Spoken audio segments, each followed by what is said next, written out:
Au nom du Père et du Fils et du Saint-Esprit. Amen. La paix de Jésus soit dans votre maison. J'espère que vous allez bien, que vous êtes dans la paix et la joie de Jésus. Alléluia. Vous le voyez, le Saint-Pilon, là? Mais c'est là, on voit le Saint-Pilon et puis dessous, il y a la grotte. La grotte, le Saint-Pilon, c'est la Sainte-Baume. Voilà. Donc, à tous ceux qui en ont l'habitude, en union de prière, pour ceux qui voudraient nous rejoindre dans cette union de prière, eh bien, faites-le donc. Merci Jésus. Rendez-vous à 11 h à la Sainte Messe. Hein. C'est tous les jours à 11 h, c'est facile à retenir, la Sainte Messe à la grotte. On lit la parole du jour. Merci Jésus pour ta parole. Alléluia. Le Fils de l'homme est maître du sabbat. Le Fils de l'homme, c'est Jésus. Un jour, Saint Luc, chapitre 6, versets 1 à 5. Un jour de sabbat, comme Jésus traversait les blés des blés mûrs, ses disciples commencèrent à cueillir des épis, à les écraser dans leurs mains pour les manger. Quelques pharisiens leur dirent « Pourquoi faites-vous ce qui n'est pas permis le jour du sabbat ?» Jésus leur répondit « Vous n'avez donc pas lu ce qu'a fait David et avec lui ses hommes, un jour qu'ils avaient faim.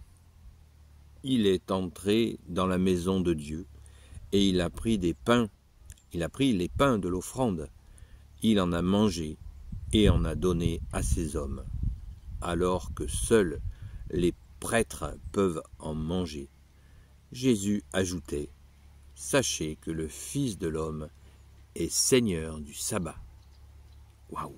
Merci Jésus. Qu'est-ce que tout ça veut dire? Le jour du sabbat, chez les Juifs, c'est le repos. Le jour du repos, ça veut dire repos. Car le Père de Jésus, notre Père, avait demandé qu'il y ait ce jour de repos pour que les gens ne soient pas esclaves de leur travail ni de leurs activités, qu'ils pensent à faire une pause pour le bon Dieu. Et ils ne doivent strictement rien faire de ce jour, juste penser, prier, se tourner vers Dieu. Et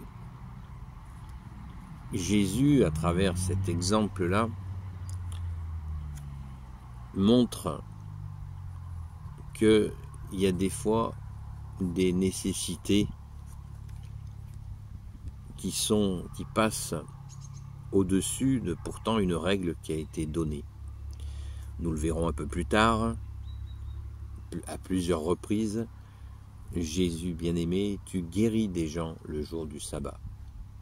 Et tu leur poses la question, parce que ce sont les pharisiens, les maîtres de la loi, qui s'exaspèrent de cette situation, de voir Jésus faire des guérisons le jour du sabbat, là de voir des disciples, ils ont faim.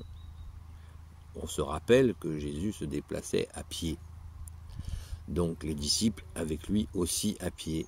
Il leur arrivait d'avoir faim, bien évidemment. Donc la nécessité fait loi. Quand il s'agit de guérir quelqu'un, Jésus ne pouvait pas dire à cette personne, bon ben écoute, tu passeras demain. Voilà, il le faisait. Ça a montré quoi? Ça a montré la dureté du cœur de ceux qui ne comprennent pas, qui veulent se bloquer dans la loi, même quand il y a une nécessité.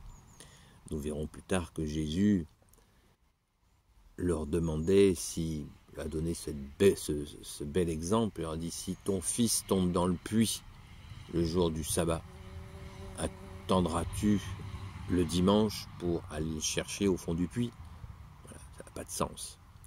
Nécessité fait loi.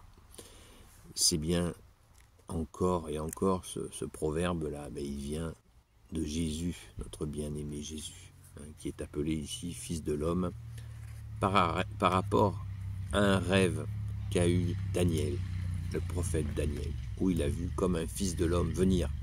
L'Ancien Testament, toujours et encore, qui prépare le peuple à recevoir son Messie unique et définitif en la personne de Jésus, le Christ Jésus, comme dit le grand Saint Paul. Amen. Béni soit le Père, le Fils et le Saint-Esprit. Amen. La paix de Jésus soit dans votre maison. Je vous invite donc à vous mettre en union de prière pour cette montée au Saint-Pilon. Merci Jésus de nous guider, toi notre seul guide, toi qui nous conduis. Et continuons à prier pour la France, le peuple franc, en demandant pardon pour l'apostasie. Prions pour le Niger et son peuple. Prions pour tous ces pays de la région qui sont menacés par toute forme de terrorisme. Prions, prions, supplions Jésus qu'il n'y ait pas une deuxième Libye. Supplions Jésus. Et je vous dis donc, à très vite.